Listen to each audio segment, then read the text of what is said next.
আসসালামু আলাইকুম। আমি সুলতানা স্বাগতম জানাচ্ছি Sultana state blog and cook চ্যানেলে।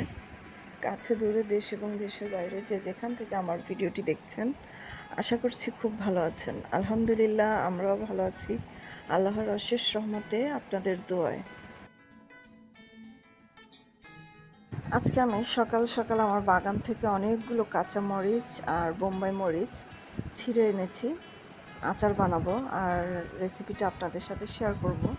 আজকে বোম্বাই মরিচের আচার বানাবো আর নইলের মিক্সড আচার বানাবো, টক মিষ্টি ঝাল।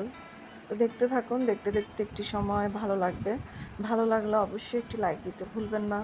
তো এদিকে আমি গরম পানি বসিয়েছিলাম আর গরম পানিটা ফুটে উঠেছে। এর মধ্যে এখন ধুয়ে রাখা নইলগুলো দিয়ে দিচ্ছি। জাস্ট 2 মিনিটের মতো একটু ভাপিয়ে নেব। আর এই যে সরিষার তেল আর এটা হচ্ছে বিট লবণ। অনেকে এই টক ফলটাকে নইল বলেও চিনেন, আবার অনেকে অরবড়ই বললেও চিনেন।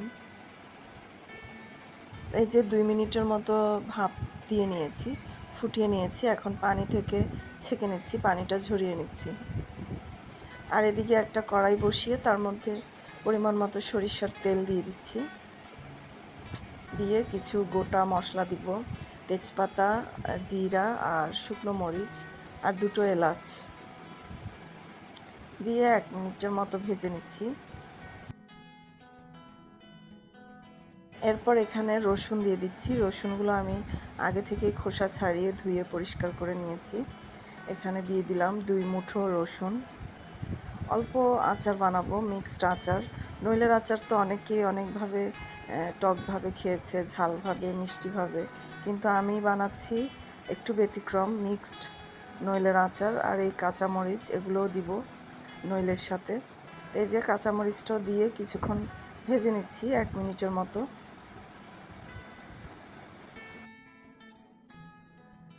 তারপর এখন ভাপিয়ে রাখা নইলটা দিয়ে দিচ্ছি, দিয়ে আবারও কিছুক্ষণ নেড়ে চেড়ে নেব।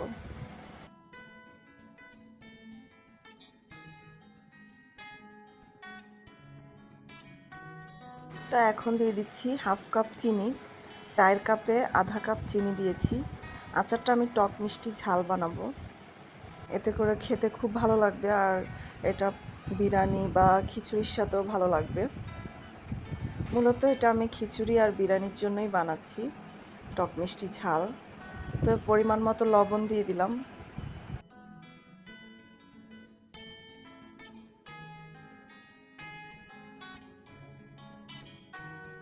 এখন দিয়ে দিচ্ছি 1 চা চামচ বিট লবণ।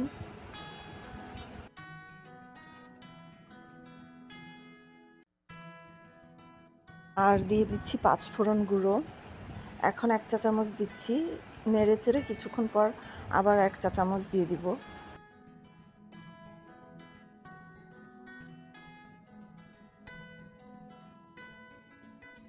এই তো আরও 1 চা চামচ 5 ফোড়ন গুঁড়ো দিয়ে দিচ্ছি।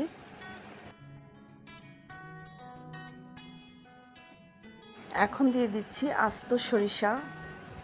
এটার ফ্লেভারটা যাতে ভালো থাকে তাই একটু পরে একেবারে শেষ পর্যায়ে দিচ্ছি। আর সরিষা বাটি করলাম না, সরিষা বাটা ছিল না। আর অল্প একটু সরিষা কি ব্লেন্ডার করব, তাই আস্তে দিয়েছি। আর এটা দিয়েছি, খুবই ভালোই লেগেছে, একেবারে দানা দানা, আর ফ্লেভারটাও ভালো ছিল। তো এই তো আমার আচারটা বানানো কমপ্লিট হয়ে গেছে। আর কাঁচামরিচও সিদ্ধ হয়েছে, রসুন, নইল সবগুলোই পারফেক্টলি হয়েছে। এখন নামিয়ে রাখবো, রোদে দিব কয়েকবার। রোদে দিলে কালারটা আরেকটু চেঞ্জ হবে। এদিকে কাঁচা আম পাঠিয়েছিল আমার মা, তো সেগুলো দিয়ে এখন বোম্বাই মরিচের আচার বানাবো। খুবই স্পাইসি, খুব কড়া ঝাল। এটা তো ভর্তা টর্তার সাথেই খেতে ভালো লাগবে, তারপরও খিচুড়ি বিরিয়ানির সাথে খাওয়া যাবে একেবারেই সামান্য। তো মরিচগুলোর এখন বোটা ছাড়িয়ে নিচ্ছি।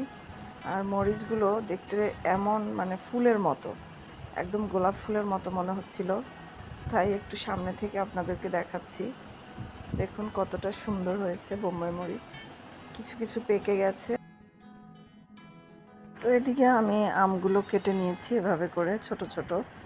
আর একটা স্লাইস তেঁতুল নিয়েছি একটু টকের জন্য। আর এই যে বোম্বাই মরিচগুলো বোটা ছাড়িয়ে ধুয়ে পরিষ্কার করে নিয়েছি। আর কিছু বোম্বাই মরিচ এখানে আলাদা রেখেছি, এটা পরে দিব একেবারে শেষ পর্যায়ে, যাতে আস্তে আস্তে থাকে সেজন্যই। আর এখানে কিছু নাগা মরিচও আছে। আর এই যে গোটা কিছু মশলা নিয়েছি, ধনিয়া, সরিষা, তারপর জিরা, শুকনো মরিচ, তেজপাতা, দারচিনি আর এলাচ। তো আমি প্রথমে শুকনো মশলাগুলো একটু তেলের মধ্যে ভেজে নিচ্ছি। সরিষার তেলটা একটু গরম করে তার মধ্যে শুকনো মশলাগুলো দিয়ে দিলাম, দিয়ে একটু নেড়ে চেড়ে 1 মিনিটের মতো ভেজে নিব। এখানে আমি আস্ত ধনিয়া, আস্ত জিরা, তেজপাতা, শুকনো মরিচ আর এলাচ, দারচিনি দিয়েছি। আর এখন রসুনটা দিয়ে দিলাম, এটাও 1 মিনিটের মতো ভেজে নিব।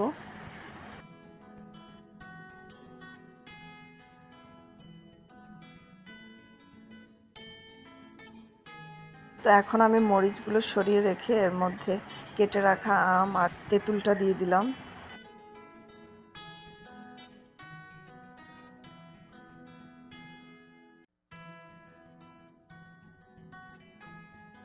দিয়ে দিচ্ছি স্বাদ অনুযায়ী লবণ। আমটা একটু পেকে পেকে গেছে, একেবারে ফ্রেশ না, টাটকা, একেবারে কচকচে কাঁচা না, একটু নরম প্রকৃতির। আর এটা গলে যাবে, এভাবেই গলিয়ে ফেলবো একেবারে। তো এর মধ্যে বিট লবণ দিয়ে দিলাম 1 চা চামচ।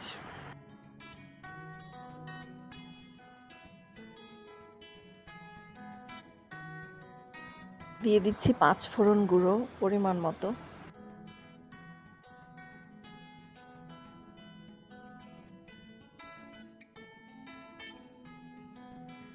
তো এই যে এরই মধ্যে আমগুলো গলতে শুরু হয়ে গেছে, আর তেলটা কম হয়েছে মনে হচ্ছে, তাই সরিষার তেল আরেকটু দিলাম।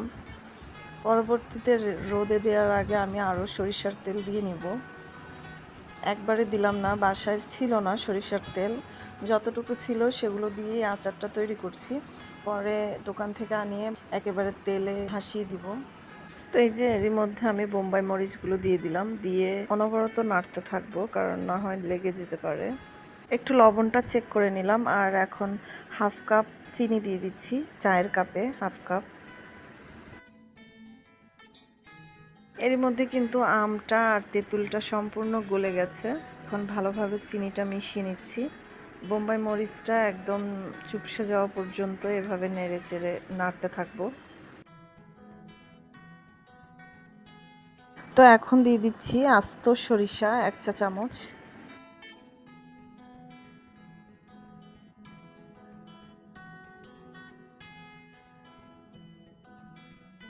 এখন যে মরিচগুলো আমি সরিয়ে রেখেছিলাম, কয়েকটা বোম্বাই মরিচ আধা পাকা আর নাগা মরিচ দুটো, সেগুলোই দিয়ে দিলাম, যাতে এগুলো একটু আস্ত থাকে, চুপসে না যায়। তারপর শেষ পর্যন্ত চুপসেই গেল। এগুলো ভেবেছিলাম যে এগুলো আস্তে আস্তে থাকলে একটু দেখতে সুন্দর লাগবে। তো এই যে তেঁতুলটা আর আমটার কালার একেবারে লাল হয়ে গেছে চিনি দেওয়ার কারণে। আর এরই মধ্যে আমার আচার বানানো কমপ্লিট। আর আচারগুলো আমি ঠান্ডা করে এখন কাঁচের জারে নিয়ে নিচ্ছি এগুলো। তারপর সরিষার তেল দিয়ে একেবারে ডুবিয়ে দিব, তারপর রোদে দিব।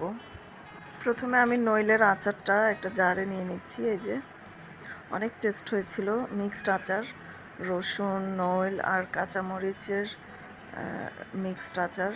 এক্সট্রা কোনো আম বা তেঁতুল দিই নেই এতে, কারণ নইল এমনিতেই টক।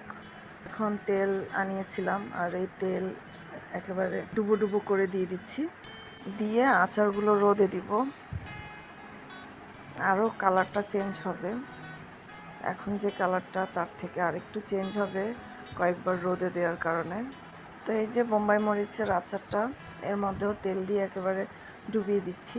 এটা তো খুবই স্পাইসি বোম্বাই মরিচের আচার, এটা এমনি এমনি খাওয়াই যাবে না, হয়তো খিচুড়ির সাথে খেলেও একেবারে সামান্য, আর ভর্তা টর্তা করতে পারবো, তাই তেলটা দিয়ে ডুবিয়ে দিচ্ছি। আর তো কথা বলতে বলতে ভিডিওর শেষ পর্যায়ে চলে এসেছি।